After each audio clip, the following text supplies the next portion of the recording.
Good morning students. हम वाक्य भेद कर रहे थे। वाक्य भेद में हमने सरल वाक्य और संयुक्त वाक्य दो भेद कर लिए थे और आज हम तीसरा भेद करेंगे मिश्र वाक्य। मैंने आपको बताया था कि रचना के आधार पर वाक्य तीन प्रकार के होते हैं: सरल वाक्य, संयुक्त वाक्य, मिश्र वाक्य। सरल वाक्य जिसमें सिंपल साधारण एक क्रिया हो और कोई इन्फॉर्मेशन किसी काम के होने की सूचना दी जाती है। और संयुक्त वाक्य जो योजक अव्यय द्वारा जुड़ा रहता है। योजक अव्यय कौन से? और, तथा, किंतु, परंतु, इसलिए, एवं, अन्यथा, या।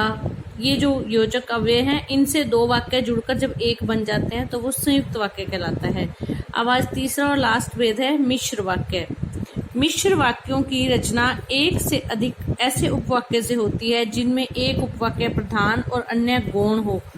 गौण मतलब जिनकी जो ज्यादा महत्वपूर्ण नहीं हो।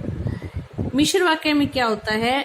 एक से अधिक उपवाक्य जो आपस में जुड़े होते हैं, उसमें से एक प्रधान उपवाक्य होता है, बाकी सभी उसके ऊपर डिपेंड होते हैं, बाकी सभी गौण होते हैं।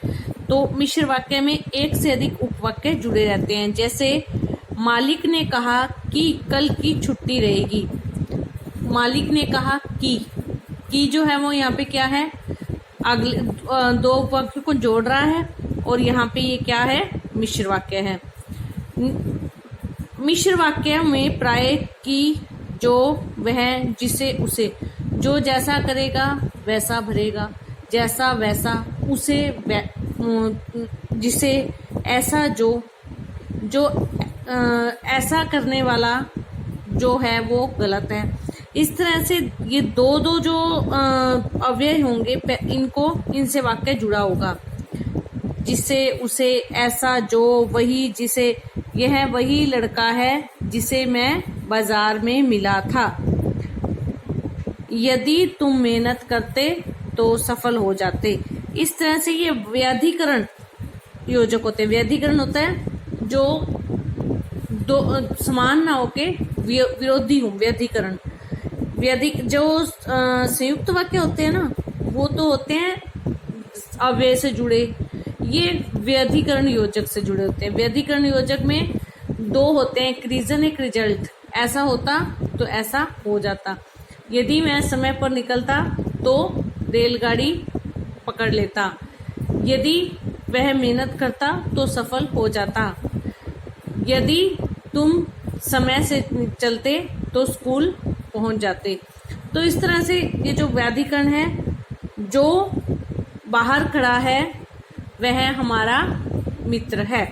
तो इस तरह से जो वाक्य हैं वो क्या कहलाते हैं? मिश्र वाक्य। एक प्रधान उपवाक्य होता है, बाकी उस पर आश्रित होते हैं। अब इसमें ये बात आती है, मुद्दा आता है कि प्रधान उपवाक्य कौन सा होता है और आश्रित उपवाक्य कौन से होते हैं, आश्रित या गौण। अब प्रधान उपवाक्य और आश्रित उपवाक्य की पहचान करनी है। आश्रित का मतलब क्या होता है? किस सहारे पे, किसी के आधार पे जो खड़े हों। और प्रधान मतलब जो लीडर है, जो मुखिया है। तो अब इसमें उपवाक्य एक से ज्यादा होते हैं। अब उनकी पहचान कैसे करेंगे? तो उनकी पहचान करने के लिए क्या होता है, एक सिंपल तरीका होता है कि इसको मिश्र वाक्य को सरल वाक्य में बदलो। अब इसमें दो क्रियाएं होती हैं। यदि वह मेहनत करता तो सफल हो जाता। सफल होना और मेहनत करना दो क्रियाएं हैं। जिस सेंटेंस की क्रिया बदल जाए, चेंज हो जाए, वो तो होगा आश्रित उपवाक्य। और जिसकी क्रिया नहीं बदलती वो प्रधान उपवाक्य। लीडर जो होता है ना, वो हमेशा पावरफुल होता है। तो प्रधान उपवाक्य की क्रिया बदलती नहीं है, तो इसलिए वो प्रधान उपवाक्य होता है। इसको प्रधान मतलब लीडर। और जो आश्रित उपवाक्य होता है उसकी क्रिया बदल जाती है। अब ये बदलती कब है? जब उसको सरल वाक्य में हम बदल के देखें। ये हम रफ पे करके देखेंगे। अगर हमको प्रधान उपवाक्य और आश्रित उपवाक्य छांटना है ना मिश्र वाक्य में, तो हम जैसे मैथ में फॉर्मूला लगा के रफ सोल्व करके देखते हैं ना, ऐसे ही हमें क्या करना है, पहले उस वाक्य को सरल वाक्य में बदलना है। मोहन परिश्रम करता तो अवश्य सफल होता। ये मिश्र वाक्य है। मोहन परिश्रम करता, तो यदि मोहन परिश्रम करता तो अवश्य सफल होता। अब इसको सरल वाक्य में बदलिए। मोहन परिश्रम करने पर अवश्य सफल होता। अवश्य सफल होता वाली क्रिया सेम है, और परिश्रम करता, और यहाँ पे क्या है, परिश्रम करने पर। तो परिश्रम करने वाली जो क्रिया है ना वो बदल गई, इसलिए ये क्या है, आश्रित, और प्रधान कौन सी है, अवश्य सफल होता। तो जो क्रिया रूपांतरित हो गई, बदल गई, वो क्या है, आश्रित उपवाक्य। और जिसकी क्रिया नहीं बदलती, जैसे कि तैसे ज्यों की त्यों रहती है, वह कहलाता है प्रधान उपवाक्य। फिर से समझिए कि जो मिश्र वाक्य के अंदर वाक्य जब दो व्यधिकरण योजकों से जुड़ा होता है, तो उसमें कौन सा प्रधान वाक्य है, कौन सा आश्रित उपवाक्य है, इसको जानने के लिए हमें क्या करना है, उसको पहले सरल वाक्य में बदल कर देखना है।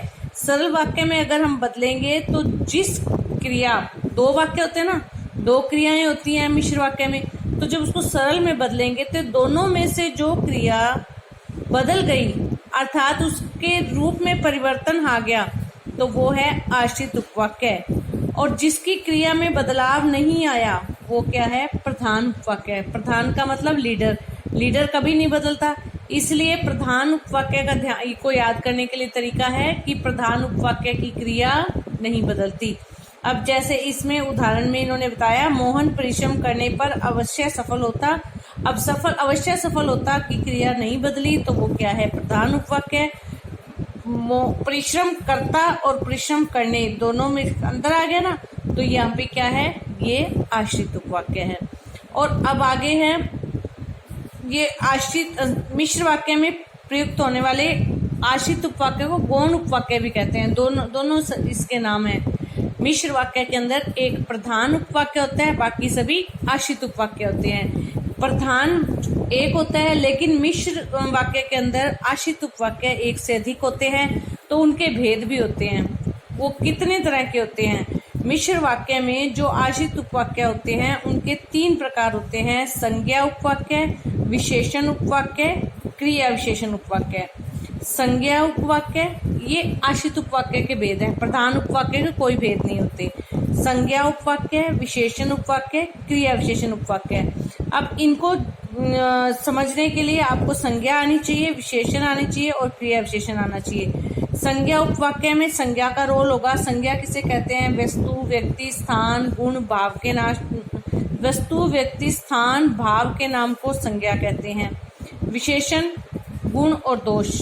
विशेषता के अंदर गुण भी आते हैं, दोष भी आते हैं, तो विशेषण संज्ञा और सर्वनाम की विशेषता बताने वाले। क्रिया विशेषण क्रिया की विशेषता बताने वाले। इन तीनों के आधार पे इस आश्रित उपवाक्य के 3 भेद है: संज्ञा उपवाक्य, विशेषण उपवाक्य और क्रिया विशेषण उपवाक्य।